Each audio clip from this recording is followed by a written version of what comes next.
मन इच्छा पोशाक पिंधतु जेतेबेले इच्छा बाहरतु महिला मंत्री वार्ता। तेज सूचना अनुसार पश्चिमबंग महिला और शिशु विकास मंत्री अग्निमित्रा पाल राज्यर महिला मानू कहते पश्चिमबंग माँ एवं भौणी जेतेबेले इच्छा बाहर को जापरें जेकोसी पोशाक पिंधा इच्छा पिंधिपारे एवं जेतेबेले इच्छा खाद्य खाइबा बाहर को जाई खाईपारे।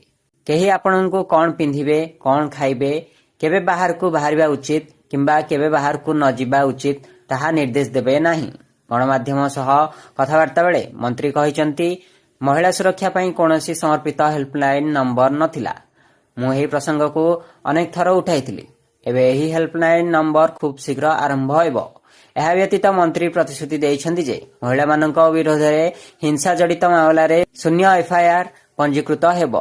କେବଳ ଅଗ୍ନିମିତ୍ରା ନୁହନ୍ତି, ମୁଖ୍ୟମନ୍ତ୍ରୀ ଶୁଭେନ୍ଦୁ ଅଧିକାରୀ ମଧ୍ୟ ଘୋଷଣା କରିଛନ୍ତି ଯେ ପୂର୍ବ ସରକାରଙ୍କ କାର୍ଯ୍ୟାଳୟରେ ମହିଳାମାନଙ୍କ ବିରୋଧରେ ହୋଇଥିବା ଅତ୍ୟାଚାର ମାମଲାରେ କଠୋର କାର୍ଯ୍ୟାନୁଷ୍ଠାନ ଗ୍ରହଣ କରାଯିବ।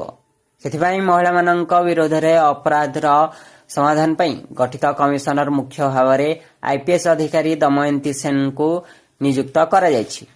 सूचनायोग्य जे पार्क स्ट्रीट रो संगठित घटना हेउ किंबा आरजीकर हॉस्पिटल घटना पर नाइट शिफ्ट विवाद ममता महिला को सुरक्षा प्रतिश्रुति देवा परिवर्ते एक निर्देशनामा जारी करथिले जे यदि संभव हुए महिला स्वास्थ्यकर्मी को राति रे ड्यूटी दिया न जाऊ।